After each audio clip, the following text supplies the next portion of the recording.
नीतीश की तैयारी ने पटना से दिल्ली तक हलचल मचा दिया है, जिसकी कल्पना मोदी सरकार ने कभी भी नहीं की थी। नीतीश कुमार की बैठक बिहार के अंदर तेजस्वी यादव के साथ बंद कमरे में होने के बाद भारतीय जनता पार्टी के रातों की नींद उड़ गई है।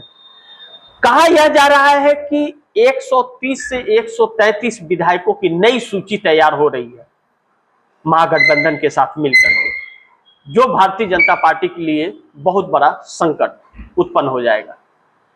अब क्या 133 विधायकों की सूची तैयार करके नीतीश कुमार पलटी मारने वाले हैं? अब अगर नीतीश कुमार पलटी मारने वाले हैं तो भारतीय जनता पार्टी का क्या होगा? अब इससे भी जोड़ के देखा जा रहा है कि तेजस्वी यादव के साथ पलटी मारने के बाद मोदी ने के अंदर एक घबराहट सी उपस्थिति पैदा हो रही है, क्योंकि ललन सिंह के बयानों को तब याद किया जा रहा है कि ललन सिंह ने बयान दिया था कुछ दिन पहले कि भारतीय जनता पार्टी गलतफहमी में न रहे, या ध्यान रखे कि नीतीश कुमार के समर्थन से बिहार से दिल्ली तक सरकार चल रही है, और बिहार के अंदर नीतीश कुमार तेजस्वी यादव महागठबंधन के नेता के साथ अगर बैठक कर रहे हैं, बात कर रहे हैं और हाथ मिला रहे हैं, तो इसका साफ मतलब है कि पलटी मारने वाले हैं। बिहार में अब राजनीति गर्म हो गई है। अब 85 एमएलए और 12 सांसद नीतीश कुमार के पास है, और महागठबंधन के पास 41 विधायक हैं, और बहुमत का आंकड़ा 122 का है। ऐसे में भारतीय जनता पार्टी का सारा खेल खराब हो गया है। अब इन हालातों में 122 तो छोड़िए, 130 से 133 विधायक पूरे हो जा रहे हैं, और जब पूरे हो जा रहे हैं तो भारतीय जनता पार्टी का खेल खराब हो जाता है। बिहार में सरकार भाजपा की चल जाएगी, और जेडीयू की वह मंशा पूरी हो जाएगी कि जेडीयू का ही सीएम रहे। एक कंफर्टेबल सरकार भारतीय जनता पार्टी को छोड़ करके महागठबंधन के साथ नीतीश कुमार दे सकते हैं, जिससे जेडीयू के कार्यकर्ताओं का भी मनोबल बढ़ेगा और आने वाले चुनाव में उसका बेनिफिट मिलेगा। ऐसे में निशांत कुमार, नीतीश कुमार के बेटे को भी एक चांस रहेगा, किसी दबाव और प्रेशर में उन्हें नहीं रहना पड़ेगा। ऐसे में बड़ी तेजी से छात्र आंदोलन भी बिहार के अंदर बढ़ रहा है, जो मोदी सरकार के लिए संकट पैदा कर रहा है।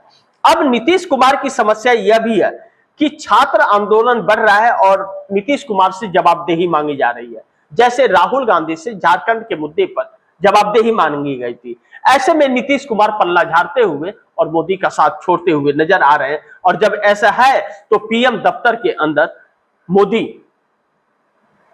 को इतना बड़ा संकट पैदा हो रहा है कि अब मोदी के दिमाग में राहुल गांधी समा गए।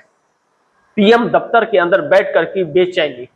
99 सांसद वाली पार्टी कांग्रेस, हालांकि 100 से ज्यादा है उसके, लेकिन आधिकारिक रूप से 99 ही है जो कांग्रेस के टिकट पे चुनाव लड़े थे, और बाकी निर्दल से चुनाव लड़ करके कांग्रेस के निर्दल से चुनाव लड़के हैं। तो वैसे तो 103 की संख्या बताई जाती है, लेकिन आधिकारिक रूप पर 99 की ही बात करें तो 99 सांसदों ने मिल करके नरेंद्र मोदी के दिमाग को, जैसे पागल नहीं कहते हैं, वैसे बेचैन कर दिया है पूरी तरह से। और रात दिन सोते जगते उठते हर वक्त राहुल गांधी याद आ रहे हैं। तो अब एक देश का प्रधानमंत्री जिसके दिमाग में राहुल समाये हुए हैं, कभी उनके रैली को रोकने की कोशिश कर रहे हैं, कभी कुछ कर, 99 सांसद वाली पार्टी 293 सांसदों वाली सरकार के प्रधानमंत्री को झकझोर करके रख दिया। इसकी कल्पना कभी किसी ने की थी? जो नरेंद्र मोदी कहते थे कि 56 इंच का सीना है, डंका बज रहा है और हम एक शेर लड़ने निकला है, कहां गया वह शेर? 56 इंच के सीने को 56 इंच का छोटा बंदर इस देश के जेनजी ने बना दिया, और बाल नरेंद्र बना दिया। जिसका लाल आंखें था वो बाल नरेंद्र में तब्दील हो गया। अब ऐसे में मोदी के लिए एक नई मुश्किल हो गई है। राहुल गांधी के कार्यक्रम को रोक दिया तो एक नई संकट उत्पन्न हो गई कि छात्र अब वहां उतरने को, अब 1 लाख ही छात्र, मानिए 1 लाख ही, हालांकि 1 से 1.5 लाख रजिस्ट्रेशन है, अभी रजिस्ट्रेशन चालू है। तो अगर 1.5 लाख छोड़िए, 1 लाख अगर छात्र उतर जाते हैं पुणे के अंदर, तो पुणे की रंगत बदल जाएगी। पुलिस कमिश्नर क्या प्रधानमंत्री की हिम्मत नहीं है रोक ले, सीएम की तो बात ही छोड़ दीजिए। तो सारी हैकड़ी निकल जाएगी और उसी की तैयारी छात्र कर रहे हैं। ऐसे में नीतीश नायडू भी मोदी के लिए मुसीबत बन गए हैं, क्योंकि बिहार में चल रहा है, आंध्र प्रदेश में चल रहा है, जिसको लेकर के नरेंद्र मोदी के लिए संकट है। अब बिहार में नीतीश कुमार क्या जवाब देंगे कि पेपर लीक हुआ है? तो केंद्र सरकार वह सारे कुछ कर रही है, आरएसएस हर संस्थानों पर कब्जा की हुई है। तो ऐसे में नरेंद्र मोदी के लिए संकट पैदा हो रहा है।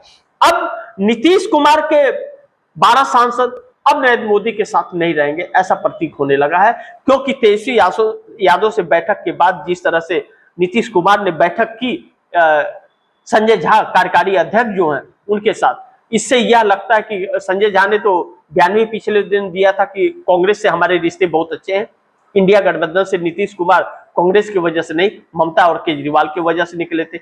इसका मतलब कि कांग्रेस के साथ नजदीकियां बन रही है, चंद्रबाबू नायडू की भी, नीतीश कुमार की भी। इन सब में बिहार का समीकरण बदल गया और बिहार में सरकार बदलती हुई आने वाले दिनों में नजर आ रही है, जिसको लेकर के नीतीश कुमार भी प्रयास में है और नरेंद्र मोदी को भी कहा था कि सीएम की कुर्सी वापस करो। ऐसे में भाजपा नेता मोदी के पीछे पड़ गए हैं, 240 सांसद जो हैं कि भैया आपने तो लुटिया डुबा दी, अब एक काम करो, झोला उठाओ, निकलो यहां से। तो यह तो मोदी के लिए बहुत संकट भरा है कि 240 सांसद का समर्थन नहीं है। आप 362 सांसदों का सपना देख रहे थे डिलिमिटेशन का।